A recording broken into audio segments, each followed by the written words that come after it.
ఇలాంటి అనేక రకాల కార్యక్రమాల ద్వారా అల్లాహ్ని చేరుకునే మార్గాలు అనేకం చెప్పడం జరిగింది. ఇకపోతే ప్రార్థన ఎలా చేయాలి, ఎలా అల్లాహ్ని చేరుకోవాలి, ఇలాంటి అనేక విషయాలు ఇంకా అనేక విషయాలు మనం ఇంతకుముందే తెలుగు బుఖారీలో ఖురాన్ మరియు హదీస్ల ఆధారంగా చెప్పుకోవడం జరిగింది. ఏది ఏమైతేనేమి స్వలింగ సంపర్కంలో పాల్గొనొద్దు అని అల్లాహ్ సుబ్హానహు వ తఆలా 29వ అధ్యాయం 29వ వాక్యంలో చెప్పడం జరిగింది. అంటే స్వలింగ సంపర్కంలో పాల్గొనవద్దు. ఈ మధ్య మనం చెప్పుకుంటూ ఈ మధ్య సమాజంలో మనం విపరీతంగా దీని గురించి అనేక రకాల వార్తల్లో న్యూస్ పేపర్లో సోషల్ మీడియాలో మనం వింటూ ఉన్నాం. ఏమని ఆడవారు మగవారికి మగవారు పెళ్ళి అని వాళ్ళకు వాళ్ళే సంభోగం అని ఇలాంటి అనేక రకాల కార్యక్రమాల గురించి మనం వింటూ ఉన్నాం. కానీ అల్లాహ్ సుబ్హానహు వ తఆలా లూత్ అలైహిస్సలాం అనేటటువంటి ఒక ప్రవక్తను పంపించి ఇది ఒకానొకప్పటి కాలంలోనే దీనిని నిషేధించడం జరిగింది. ఆడ మొగ కలిసి పెళ్లి చేసుకొని ఈ యొక్క కార్యక్రమాలు అనేవి జరగాలి. ఆడ మొగ గనక ఇలా స్వలింగ సంపర్కం కనుక చేస్తే అది పాపం. అలాంటి వాటిల్లో మీరు పాల్గొనవద్దు అని మరి దీని గురించి అల్లాహ్ సుబ్హానహు వ తఆలా ఖురాన్లో 29వ అధ్యాయం 29వ వాక్యంలో చెప్పడం జరుగుతుంది. స్వలింగ సంపర్కం అనేది పాపం అని మరి చెప్పడం జరుగుతుంది. మరియు మంచిని ఆదేశించు, చెడుని నిషేధించు, మంచిని ఆదేశించు, చెడుని నిషేధించని కూడా ఖురాన్లో 31వ అధ్యాయం 17వ వాక్యంలో చెప్పడం జరుగుతుంది.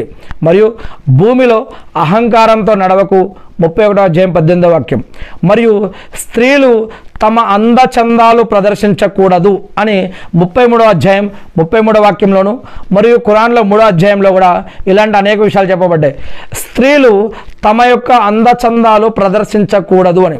అంటే ప్రదర్శించకూడదు అంటే ఎక్కడ భర్త దగ్గర భార్య దగ్గర భర్త ఆ పడక రూమ్లో బెడ్రూమ్లో మరి వారు ఏమైనా చేసుకోవచ్చు, వారి యొక్క అందచందాలు వారి ఇష్టం.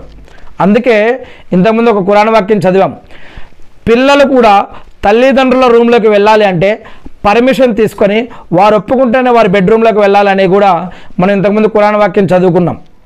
మరి అలానే స్త్రీలు తమ యొక్క అందాలు చందాలు కనిపించే విధంగా జాకెట్లు కానీ శరీర భాగాలు కానీ ఇంకా ఇతర అందచందాలు కానీ కనిపించే విధంగా బయట తిరగడం సరైన పద్ధతి కాదు అని ఇస్లాం తెలియజేస్తూ ఉంది. మీ యొక్క శరీర అవయవాలు, మర్మాంగాలు, సతర్ భాగాలు వీటిని కాపాడుకోండి. నరకాగ్ని నుంచి మీరు ఈ యొక్క భాగాలను కాపాడుకోండి. మీరు మీ యొక్క గొంతును కూడా ఇతరుల మగవారి దగ్గర మీరు మాట్లాడేటప్పుడు వయ్యారంగా శృంగారంగా నాజుగ్గా మాట్లాడవద్దు. ఖడాఖండిగా మీరు విషయాన్ని గట్టిగా ఖడాఖండిగా మాట్లాడేసేయండి. నాజుగ్గా వయ్యారంగా మరియు ఇతర